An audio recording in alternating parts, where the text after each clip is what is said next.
Good morning. This is a video that's in our continuing series studying the Russian pyramid research. Today we're going to be talking about Russian geometry pyramids and their ability to create far-reaching energy fields. A lot of you ask questions about how far energy fields can reach from a pyramid, and we've done our best to date to show you qualitatively with the Lecker antenna that this field does extend for at least some distance away from the pyramid itself. But there is actual research that's been done by the Russians using radar, which I think is important for people to hear about and to understand, because it'll give you some conception of how far that energy field actually goes out around the pyramid itself.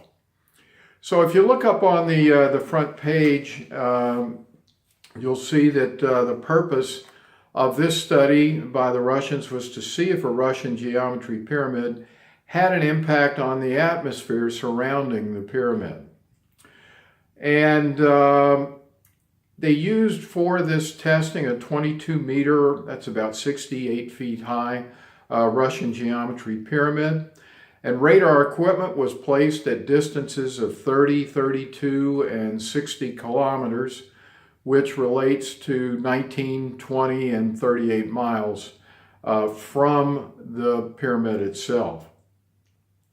The results that they found were that radar readings indicated the presence of an ionized energy field that went up 2,000 meters, that's about 6,200 feet, about a mile and a fifth, mile and a quarter high, and about 500 meters or 1,550 feet wide along the vertical axis of the pyramid. And the column, interestingly enough, changed its height continuously from 800 meters or about 2,500 feet to the 2,000 meters or 6,200 feet maximum height that they found. Now that's going to be the subject of a separate discussion regarding torsion fields and pulsations. So we're going to leave that for a moment, but suffice it to say that what we found here is a huge presence of an ionized energy field around the pyramid. And it says that the radar reflecting ability of this formation was comparable to that of the reflecting ability of an airplane. Further studies confirmed that a larger circle of this ionized energy surrounded the area above the pyramid in a 185-mile range, with the highest concentration being directly above the vertical axis of the pyramid. Dr. Golod's team calculated that if such an energy column were to be produced electromagnetically, that it would have required all of the combined energy of all the power plants in Russia. On the next page, we get Dr. Golod's hypothesis on how this is happening. Dr. Golod's hypothesis is that there is an energy vortex above the pyramid, and that the detected atmospheric ionization is a consequence of what he calls vortex radiation. And further, the detected ionic column above the pyramid delineates the neck of the funnel of this hypothetical vortex. Now, if you saw, we're putting this back up on the thumbnail, we're actually showing you something Dr. Golod may not have been aware of at the time, but Dr. D. Nelson and Geo Nelson back in 1979 actually produced this photo of the energy vortex column, pyramid column, coming out of a pyramid that was had energy applied, high energy voltage through a Tesla coil.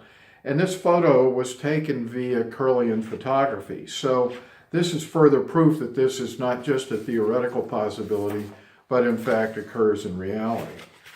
And back to the research, researchers noted that fragments of the ionized column detached over the pyramid and moved in an upward flow into the atmosphere. These fragments retain their configuration at large distances from the pyramid, and based on this data, Dr. Golod assumed the possibility of separation and movement of this ionization with the ascending flow of the air. And he postulated that depending on the weather conditions, these structures can be anywhere on the planet within just a few days.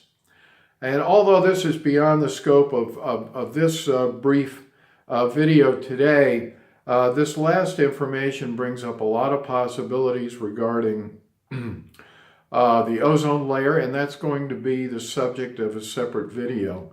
But suffice it to say, there is tremendous information here that this energy field exists far beyond that of the pyramid itself, and as a result corroborates the information and the research results that were achieved in remediating air and water pollution in other contexts.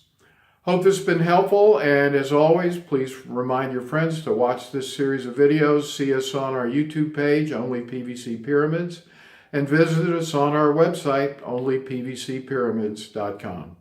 Thanks for watching and have a great day.